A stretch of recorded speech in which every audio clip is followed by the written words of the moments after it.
Assalamualaikum warahmatullahi wabarakatuh. Perkenalkan, nama Elina Maslianti dari Prodi D3 Teknologi Laboratorium Medis, jurusan Analisis Kesehatan.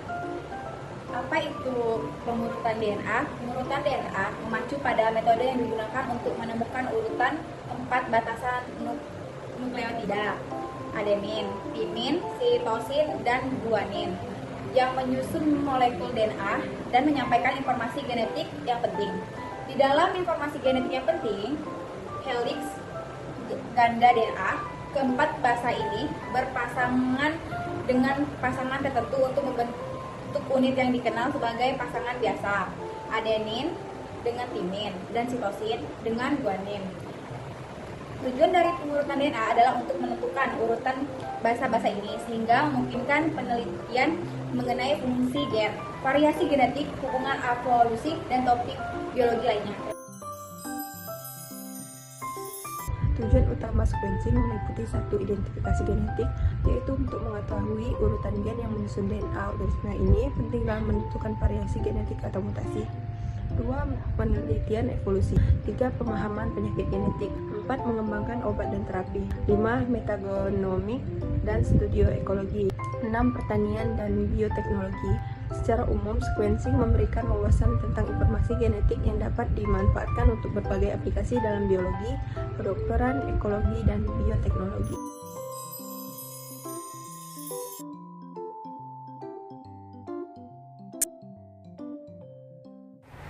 Ayo disimak videonya. Nah, sebelum kita sequencing DNA itu, kita potong-potong dulu DNA itu menjadi bagian-bagian kecil, lalu dimasukkan ke dalam DNA plasmid. Dan kemudian DNA dimasukkan ke dalam sak bakteri karena memungkinkan untuk menghasilkan banyak sekali salinannya. Karena kan bakteri itu proses penyalinannya itu cepat kan ya teman-teman. Dan kemudian diisolasi ke dalam tabung, dan setelah diisolasi dipindahkan ke piring tempat reaksi pengurutan akan berlangsung. Dan campuran bahan yang ditambahkan itu ada basa DNA bebas atau A, C, G, T, dan DNA polimerase, DNA primer, dan basis DNA yang dimodifikasi diberi label dengan tag fluoren berwarna juga ditambahkan atau sering disebut dengan basis terminator. Dan kemudian DNA ini dipanaskan hingga 96 derajat dan mengakibatkan DNA ini terbelah menjadi 2 untaian tunggal. Setelah terpisah, suhu diturunkan 50 derajat dan hal ini membuat primer DNA menjadi terhubung dengan DNA plasmid ya teman-teman. Dan DNA ini dinaikkan 60 derajat dan efeknya enzim DNA polimerase berkaitan dengan DNA primer ini. Dan DNA polimerase memulai membuat untaian DNA baru dengan menambahkan basa DNA yang tidak berlabel ke DNA target. Ia terus menambahkan DNA sampai basa terminator ini ditambahkan.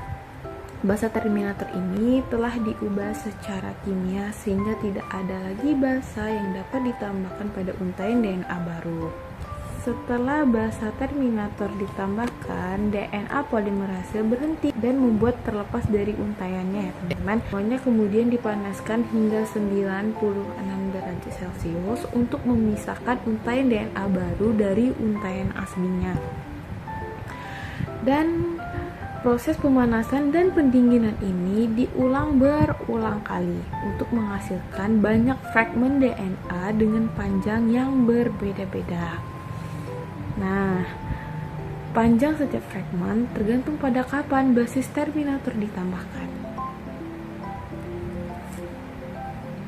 Nah, setelah itu panjang setiap fragmen tergantung pada kapan basis terminator itu ditambahkan. Jadi panjang pendeknya itu tergantung basis terminatornya itu ditambahkan.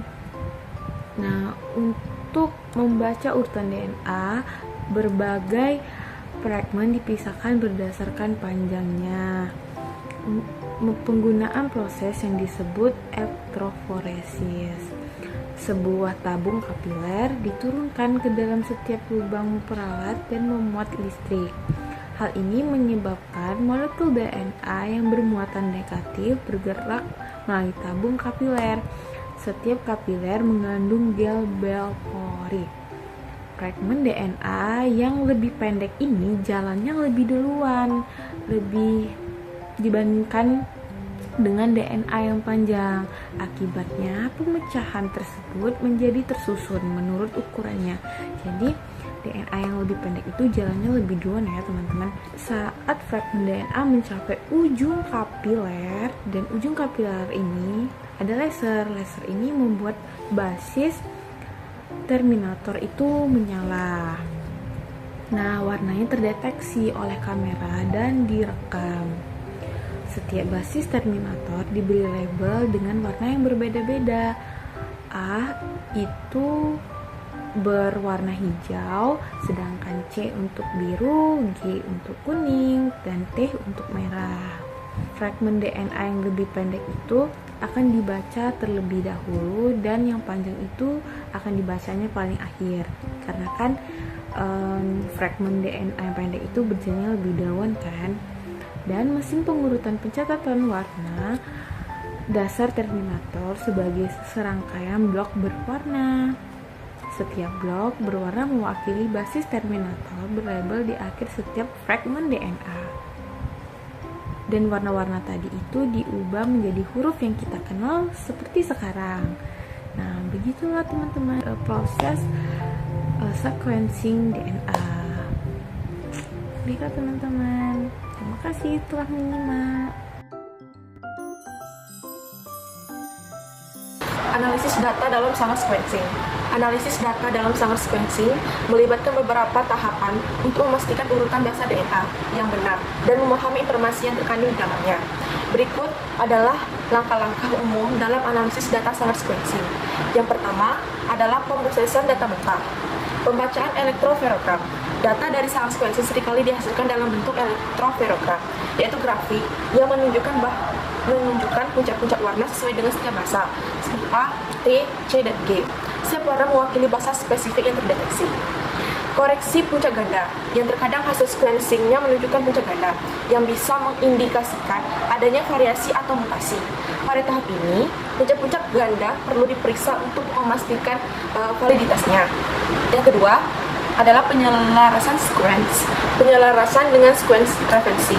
Yang ketiga, ada identifikasi dan anatosi gen. Identifikasi gen atau lokus yang relevan. Setelah penyelarasan, data dianalisis untuk menentukan gen atau area genom mana yang terlibat, termasuk posisi dan fungsi gen. Selain itu ada anatosi variasi genetik. Variasi yang ditemukan dianotasi untuk memahami fungsinya, apakah itu varian netral, berhubungan dengan penyakit, atau punya implikasi biologis tertentu.